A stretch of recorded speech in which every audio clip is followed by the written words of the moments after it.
Hello, and welcome to the Elastic Certified Engineer exam course. Today, we're going to be covering the topic of data management. So let's start with defining an index that satisfies a given set of requirements. So defining an index is pretty much creating an index. So to create an index, we're going to be typing in put and then our index name. Let's call this index our e-commerce index. So an index is pretty much like a dataset or a table in an SQL database. And it has three parameters when we're creating it. First of all, it has mappings. So this is basically what defines the fields' names and their data types. It has aliases. So as we saw in the last video, we can add some aliases here in order to have other names which we can use to refer to our own e-commerce index. So let's say we just want to call this e-commerce, and then we can use e-commerce to pull this index. Finally, we can add settings. And on settings, we have two main parameters, which is number of replicas and number of shards. So one index is divided into shards. So here we have one, we can set 3. And that means that we're dividing all the data that there is into 3 separate pieces that then Elasticsearch can divide into different nodes, clusters, or machines as it seems to fit. And then we have number of replicas. So 1 means that we have one replica of this index. So we have the original one and a replica that can again be divided into, well, that is going to be divided into the same amount of shards, and then is going to be spread apart through different nodes or clusters. If you put 0, you have no replica, and if you put 1 shard, your index will always be in one machine. Now, let's go through mappings, first of all, and let's see how do we create some e-commerce worthy index. So in mappings, we type in properties, and here we can add our field names. So let's say we want to have an order ID, and this order ID will have a type that is a keyword. And then we can have, let's say, customer name, which is going to be type text.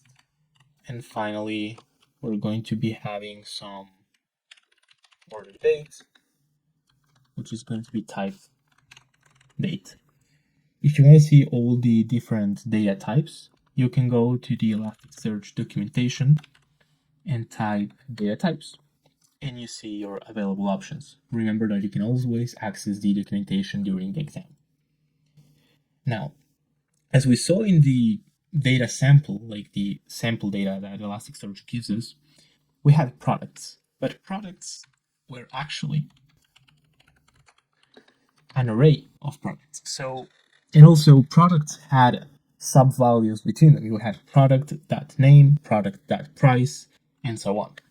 So in order to make an array of products, the first thing we're going to be doing is type. We're going to type here nested. I'm going to explain what nested means later. And then, as we want to define the properties of a product, what we're going to do is type in properties, and now we add the fields for product. So let's say price, which is going to be of type double, and let's just add a simple SKU,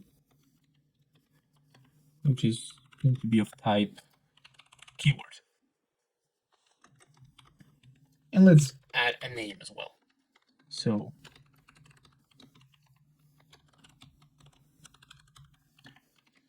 it's going to be type text. Now, what this is doing, it's doing a couple of different things. So first of all, we're setting the properties to have these fields. So products now has these fields. And what does nested do? So nested, it means that it's going to see every property in every individual product inside of product as an individual object. And if we don't put nested, it will see all of the products as one big object. So let's say, for example, I want to type in a search, and in this search I type for a name that contains shirt and a price above 10. If I have nested, it will search for a product that has both of those. However, if I don't put nested, maybe what can happen is that one of the products has a price that is above 10, and other of the products, it has a name that has a shirt on it. And because they are considered all part of this one big object, it will consider this true and will return the item in inquiry. So let's run this here. And we get an error. What is our error? Resource already exists. This is because when I was practicing for this video, I already created this index. So what I'm going to do is I'm going to delete our own index. And now I'm going to create this index. And now it works. And as you can see now, I can search our own index. And I get nothing because this is just an empty index. However, I can see the mappings of the index. Here they are. Now, let's add a value to our index so that I can show you a couple more things. If we want to add something to our index, we type in post, or we can also type in put, then we type our own index, or we can also use our e-commerce name because that's an alias. It's available for us to use. And then we type /_doc. And now, below here, we create our item or document that we want to add. So what do we have? We have customer name, which is going to be Peter. We have order date, which is going to be 25/09/09, and then order ID, which is going to be 123. And there's a few things to notice, which is the mappings is kind of optional. So basically you can add or not any of these projects. So maybe we don't want to add products, but we want to add these three. We can totally leave products undefined and not even mention it here, and this will work. And also, we are not limited by the mappings. So if we want to add some extra field that is going to be called extra, we can totally do this and it will work. So if we now create this, it says created and we get an ID. I'm going to be using this ID to get this item. And as you can see, here it is. Or I can also get through search, and this is going to be the only hit. So just so that you know, the mapping doesn't limit you and also doesn't force you to use all the fields that you've defined.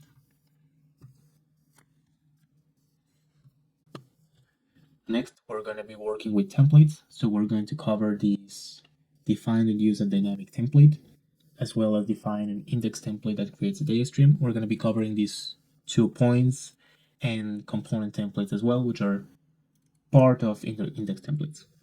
So let's first make an index template. So how you make an index template is you type in put and type in index template, then your template name. So let's say we want to make a template for all indexes that are going to be used for customers. So we're gonna type in customers template. And inside of here, we're gonna type, first of all, an index pattern and our template. So in the index pattern, we're going to add however many patterns we like. And let's say we want that every index that we make from now on that starts with customers and an underscore and ends with whatever we want will be using this template. So that is how the index patterns work. And then inside of the template, we can add some basic settings for our index. or all the indexes that are going to be created using these templates. So let's say we want to add mappings and some settings. So in the mappings, we can add properties, and let's say the customer first name is going to be type text, and we also want to add customer last name, because whatever index that we create that has customers, they're probably going to have first name and last name. And then on settings, we can add replicas and shards. Let's say we want 0 replicas, 1 shard, and so on. So now we can create this index template, and we can see that it got created, acknowledged true. And now, if we create an index, we want to create an index that is going to start with customers, and I'm going to type USA. So I'm creating customers USA. Let's say this is an index that is only going to be using for the USA market. And you create this index, it got created, and we didn't specify anything for it. However, because it starts with customers, as we defined here, it automatically used this template.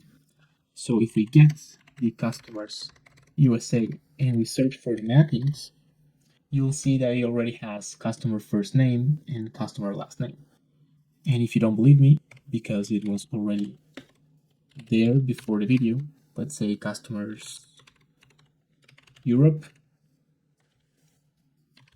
and then we check for these mappings, and it also has first name and last name. As well as for the settings, we can check the settings, and it has 1 shard and 0 replicas as well, because this is part of the template. Now, there's another way of using index templates, or of creating them, which is using component templates. So, how we create a component template is we type in put component template and our template name. So I'm going to be creating a products component template, and this is going to have a template inside, as well as mappings, properties, and let's say SKU, which is always going to be type keyword, and price, which is always going to have a type of double. And we create this component template, which got acknowledged with true. And now let's say we want to create an index template that uses a specific component template. So we type in put, again, index template, and let's make a products template. And this product template is going to use an index pattern as well as before. So let's make something with products underscore this. And then instead of typing in template here, we're going to use composed of. And here we're going to add all of the component templates that we want to use on this index template. So we want to add this one that we created here.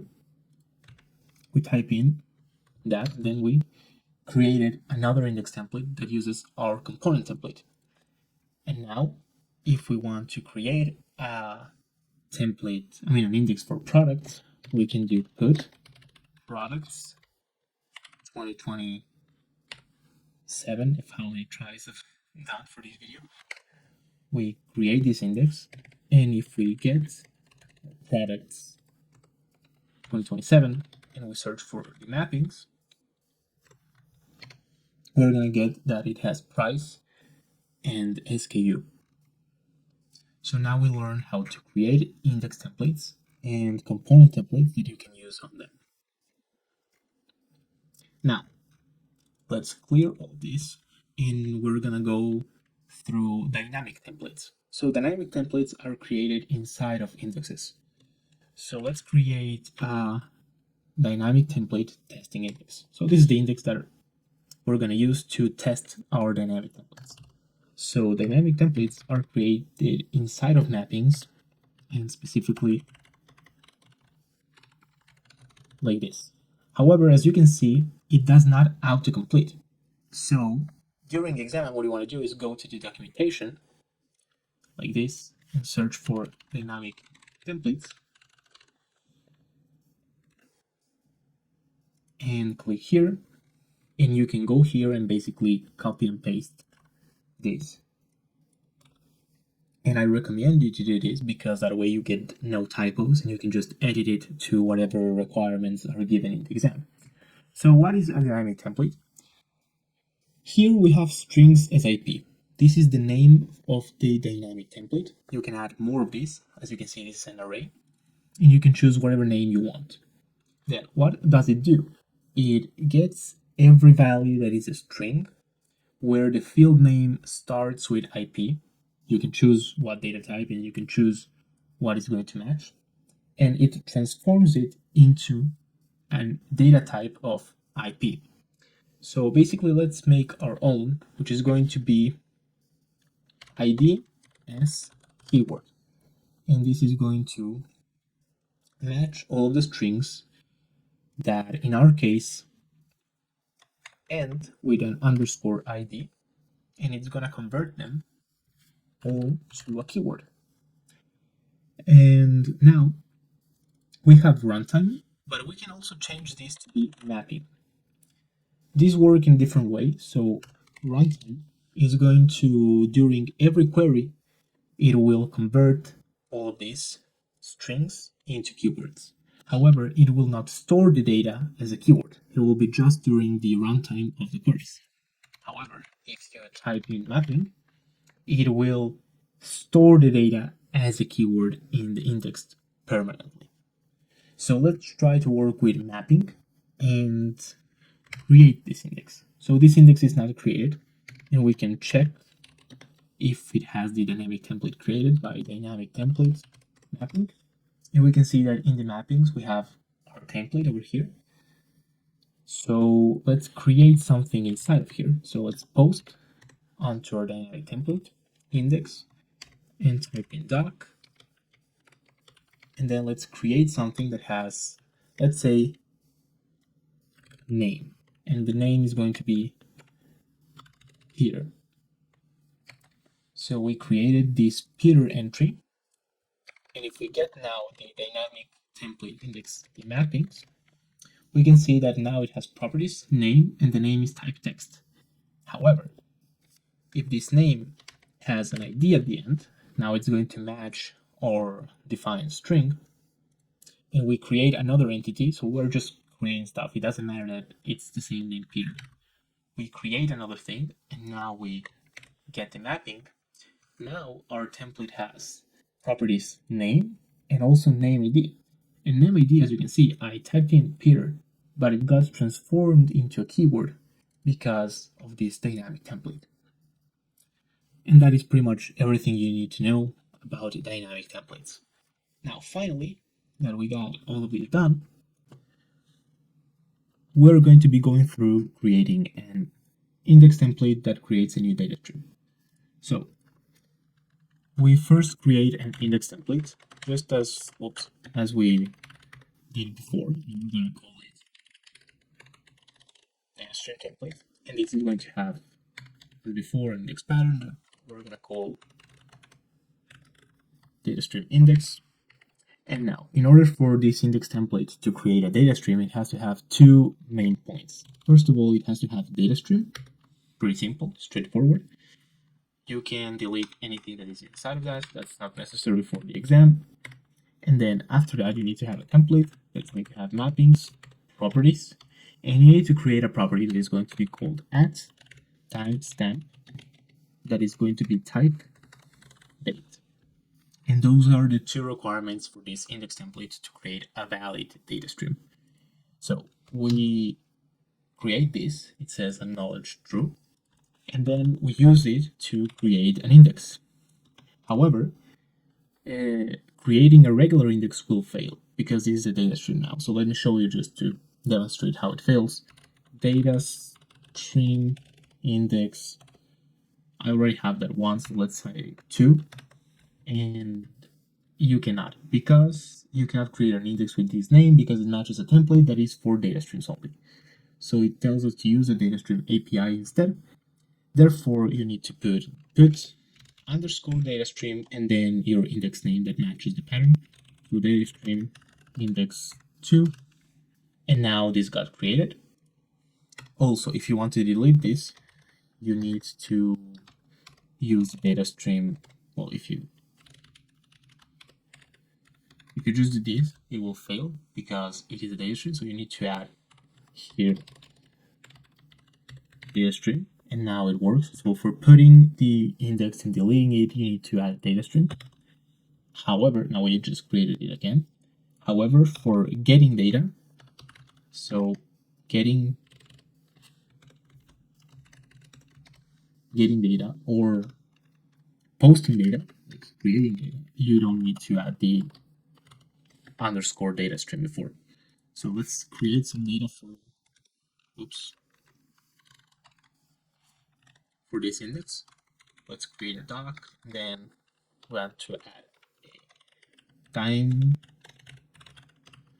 timestamp that is going to be a number basically, or a date, but it's just easier to add a number. And then some message. It's going to be hello. And we can create this, and we can search, and we see our element. So basically, for using an index template that is meant to be used for a data stream, you need to create those indexes with the put underscore data stream and then the name. But then for the get and post, you can use whatever you want. Okay. Now, our last topic inside of the data management topic is to create an index lifecycle management policy for a time series index. So I'm going to leave all of this here, and I'm going to explain to you first what a lifecycle policy is. So we can, on Kibana, we have this search bar that's going to be present in the exam. You click on here, and you can see lifecycle policies. And here are the ones that you have. However, we want to create a policy, so we create this. Now, keep in mind that during exam, you can create policies through the text API that we used for everything else, but you can also use this UI to create a policy. And I recommend you to just use this because it's pretty simple. Now, what a policy is basically when you get data into an index, it goes through phases. It goes hot, warm, cold, and then delete. So what Elasticsearch does is it defines every node, like every computer, every cluster, as a hot, warm, or cold node. And then let's say that a hot node is used for this. Here we have the description. Most frequently searched data in the hot tier. And then data in the cold phase is less frequently searched data and that you don't need to update it. So basically a hot node will have some SSDs, a lot of memory, and a good CPU, and a cold node to save on price and money. It's like a hard drive, older CPU, and so on computer. So how you create a policy, first of all, you add your name, which is going to be time series policy, because of the question. And then you define how you want your policy. So let's say the question in the exam requires you to have all the data set in hot phase for 10 days, then in warm phase for 10 days, then in cold phase for 10 days, and then to get deleted after 30 days. So how you do that is you activate all of this, and you want hot phase for 10 days. So basically here you have move data into phase when 10 days old. So that will say 10 days here, and then when it gets to 10 days old, it will go to warm phase. And then you want 10 days on here. So you want the data after 20 days old from the beginning of the data to be moving into cold phase. And finally, here you have keeping data forever or deleting it. You click on delete, which enables this last paragraph. And here we want to delete the data after 30 days. So you just type in that. Now, if you're going to be using the UI, it is very important for you to go to the hot phase first, click on advanced settings and disable the recommended defaults, because it will have this maximum age over here that we do not want. we want to move the data without any default and just based on how the question specifically required us to handle it. So we delete that and we should be fine. If you want to understand some other things, you might also be required to move the data after the primary shard size grows to a certain size, and that is basically, like let's say all the hot data already exceeds 50 gigabytes, then instead of waiting for 10 days, it will just roll over after this size increases a certain factor, and it will move it to warm phase. So depending on how the question requires you to create the policy, you will configure everything in here, and everything is pretty self-explanatory, and none of the requirements are going to be that complicated at all. It probably just asks for the maximal age to be changed.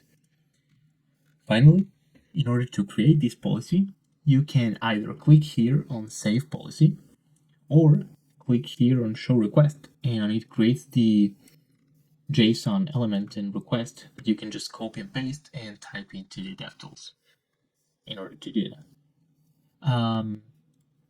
I personally will save this policy through this button, and now it's created. Now, if we look at this topic, it says for a time series index.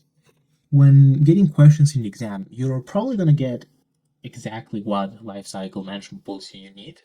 However, let's say they leave the question open, and it gets a little bit ambiguous of what does a lifecycle management policy need to have in order to be, let's say, worthy of a time series index. In this case, I will recommend you to go to the documentation and type in cycle management, index lifecycle management. You click on here, and then this is not relevant, but you can search over here solutions and use cases. You can search on manage data. You click on here, and then you can see use case, use Elasticsearch to manage time series data. And if you click on here, you will then be able to see this example. That is exactly the policy that will satisfy such a question. However, if you do use this command over here, just remember that frozen has been a depreciated phase, so it's no longer used. You might want to change that. However, I explained to you, you can always go to the documentation during the exam. So get to manage data and click on here, and you will have your policy ready and done if you need to use it. Now, let's check on how can we use this policy. We know that it's created, but we need to have an index that uses this policy. So let's go to DevTools again, and let's just update this data stream template. So basically, a time series policy is also a data stream. A time series index is also a data stream index. Therefore, what you need to do is add in here, instead of template, you want to add mapping. No, we already have mappings. You want to add settings. And inside of these settings, you are able to do number of shards, number of replicas, and so on, but you can also do index.lifecycle.name, and then add your, I forgot which was the name of this policy. We can get the policies by typing ilm policy, and we can have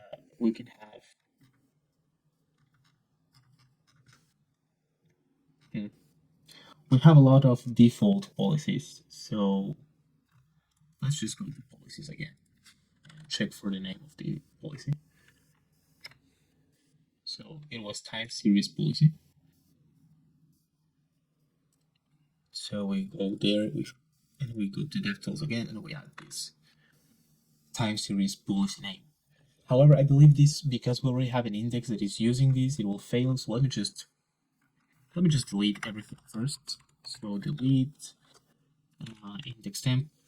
Let's delete data stream first, and we're gonna delete the data stream index2, which uses this policy, and the one just in case. Then we're gonna delete the index policy, index template, that is data stream template, and now we have all of these deleted. Now this should work. Now we created this index template that uses this policy, and now we create put data stream. Let's move this. Let's say data stream index underscore 3, and this works. And now we have a index that creates a time series index, which uses your lifecycle policy that respects whatever the question asks, or this default time series policy. And now we have completed the data management topic.